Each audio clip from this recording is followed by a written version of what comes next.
Hello students, हमारा topic है मुद्रा और उसके कार्य और उसका विकास चक्र।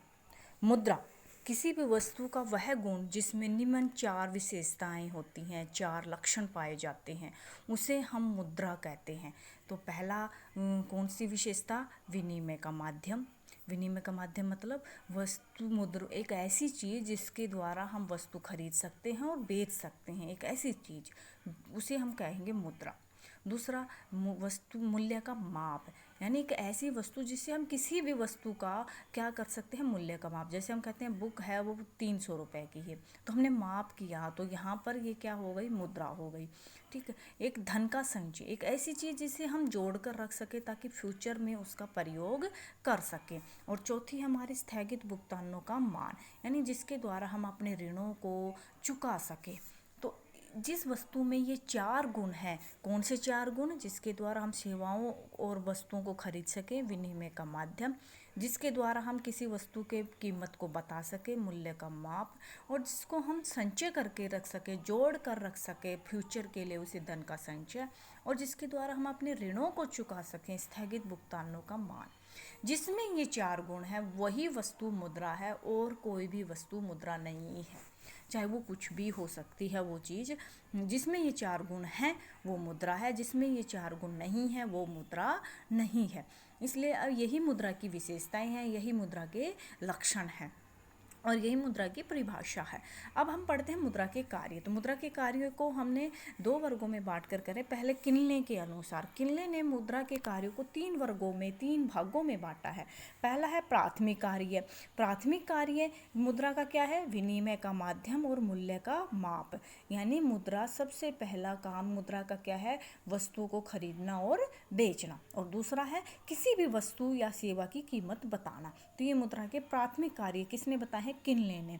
मुद्रा के गौण कार्य भी किनले ने बताया, तो वो दो गौण कार्य भी इसने दो बताए। एक तो क्या है? मूल्य का संचय, यानी जिसे हम जोड़ कर रख सकें, और दूसरा क्या है? स्थगित भुगतानों का मान, जिसे हम भविष्य के लिए रख सकते हैं और जिसे हम अपने पुराने ऋणों को चुका सकते हैं। ये मुद्रा के गौण कार्य हैं। तीसरे, मुद्रा के आकस्मिक कार्य। आकस्मिक कार्य क्या है? मुद्रा अन्य साख पत्रों का भी आधार है, जैसे चेक है, ड्राफ्ट है, ये भी तो मुद्रा के ही रूप है, तो इनका भी एक आधार मुद्रा ही है। राष्ट्रीय आय का वितरण है, इसने बहुत आसान कर दिया है। इसी तरह से निर्णय का वाहक। निर्णय का वाहक का मतलब मुद्रा कि हमें क्या चीज़ खरीदनी है, क्या नहीं खरीदनी। मान लें आपने टीवी के लिए पैसे रख रखे, घर में कोई बीमार हो गया तो आप टीवी खरीद के लाओगे या बीमारी को ठीक करवाओगे? बीमार आदमी को ठीक करवाओगे। तो आपके निर्णय का वाहक बन गया कि आपको डिसीजन लेने में सहायता कर दे कि आपका इसका प्रयोग कहाँ करना है। इसलिए शोधन क्षमता की गारंटी। कई बार क्या होता है कि इंसान है वो दिवालिया हो जाता है, उसके पास कुछ नहीं बचता, तो जैसे बड़ी बड़ी कंपनियां, बैंक होती हैं, तो ये फिर क्या करें? तो इन्हें है ना कुछ कैश है कहीं जमा करवा के रखवाना पड़ता है। तो उस स्थिति में ये उस चीज़ का प्रयोग करते हैं, तो वहाँ पर ही मुद्रा ना होती तो वो इस स्थिति से निपट नहीं पाते। पूंजी की तरलता। तरलता का मतलब कैश में सहायक बनती है ये। संतुलन की धारणा, इकोनॉमिक्स में हम पढ़ रहे हैं संतुलन की धारणा, demand is equal to supply. इतना आसान बनाया, ये किसने बनाया है? मुद्रा ने ही बनाया है। क्लियर। इसी तरह से प्रोफेसर WRL कोलबर्न तथा पॉल इंजिंग ने भी मुद्रा के कार्यों को दो भागों में बांटा है, दो वर्गों में बांटा है। पहला है अगत्यात्मक कार्य, जिसके अंदर चार मुख्य कार्यों को लिया है, जो हमें सबसे पहले पढ़े थे। विनिमय का माध्यम, मूल्य का माप, मूल्य का संचय, स्थगित भुगतानों का मान। और दूसरा है गत्यात्मक। गत्यात्मक कार्य जिसमें समय तत्वों को शामिल कर लिया गया है। तो इसमें जैसे कीमत स्तर, साधनों के पूर्ण उपयोग, घाटे की वित्त व्यवस्था, विशेष प्राप्ति अधिकार, है ना, ये मुद्रा, अन्य साख पत्रों का जो हमने अभी आकस्मिक कार्य पढ़े थे, वो सब गत्यात्मक कार्यों के अंतर्गत आ गए। अब आता है मुद्रा का विकास एवं इसके रूप।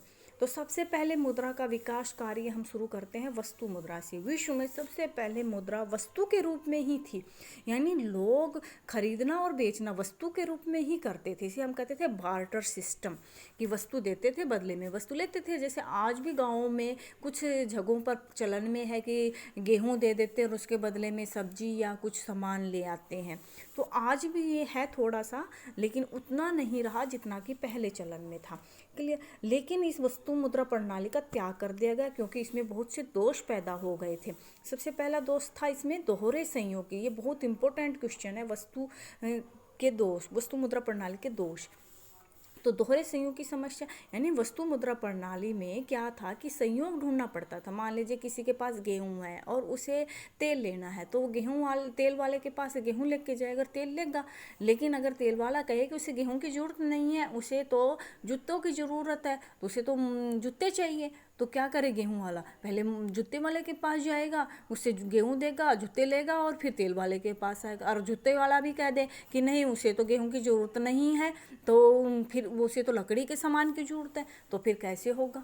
तो इसलिए वस्तु मुद्रा प्रणाली में ना ये संयोग ढूंढना पड़ता था। अगर संयोग सेट है, मैच कर गया, तो सामान बिक जाता था, नहीं तो नहीं, पड़ा रहे, भूखा मरता रहे आदमी।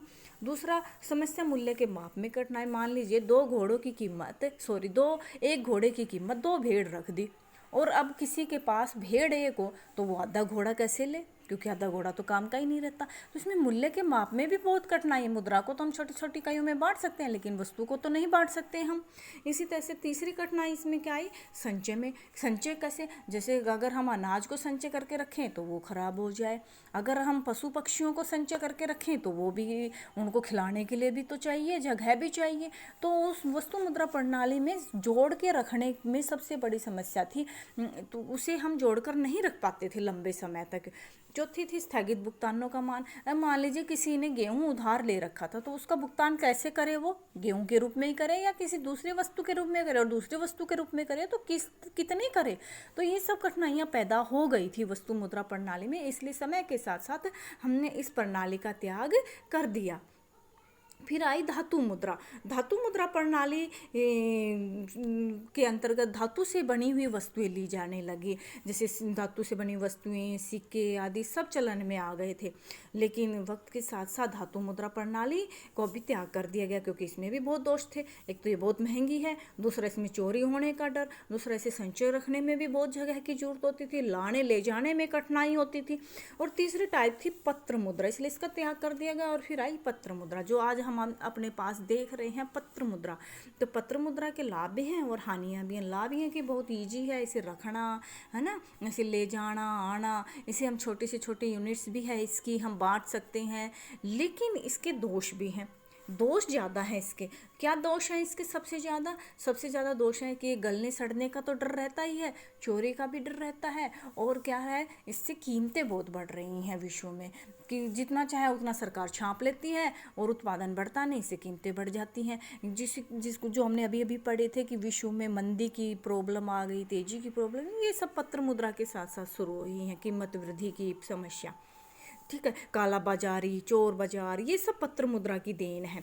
चौथा टाइप है निकट मुद्रा। आज हमारे पास इसी के अलावा और भी अन्य टाइप्स हैं, जैसे LIC है, बॉन्ड है, फिक्स डिपॉजिट्स हैं, ये भी तो हम अपने पास रखते हैं, ये भी तो मुद्रा है। और ये निकट मुद्रा बहुत इंपॉर्टेंट है। इसका मीनिंग क्या होता है निकट मुद्रा का? ये एग्जाम्पल्स है कि वो मुद्रा जो मुद्रा तो नहीं है लेकिन मुद्रा जैसी ही होती है, यानी जिससे आप डायरेक्ट कोई वस्तु और सेवा तो नहीं खरीद सकते, लेकिन इनडायरेक्ट वे से वो मुद्रा है, वो फ्यूचर में वो मुद्रा में कन्वर्ट हो जाएगी और फिर आप उससे सब्जियां या जो भी चाहें वो खरीद सकते हैं, उसे हम कहते हैं निकट मुद्रा। और पांचवी टाइप है क्रेडिट कार्ड और डेबिट कार्ड। आज ये भी एक मुद्रा का टाइप हो गया है, जिसे हम कहते हैं प्लास्टिक मनी।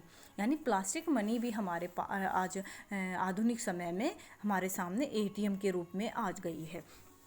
चौथा टाइप मैंने लिखा नेट बैंकिंग। नेट बैंकिंग भी आज हमारे सामने आ गई है, अभी आप देख रहे हो पेटीएम वगैरह है ना। तो ये सब चीज़ें ये क्या है, ये नेट बैंकिंग है। तो इस तरह से ये मुद्रा का विकास चक्कर है कि एक वस्तु मुद्रा प्रणाली से शुरू हुई थी और आज हम कहाँ पर हैं, नेट बैंकिंग पर हैं। ओके, तो नेक्स्ट टॉपिक हम कल करवाएंगे।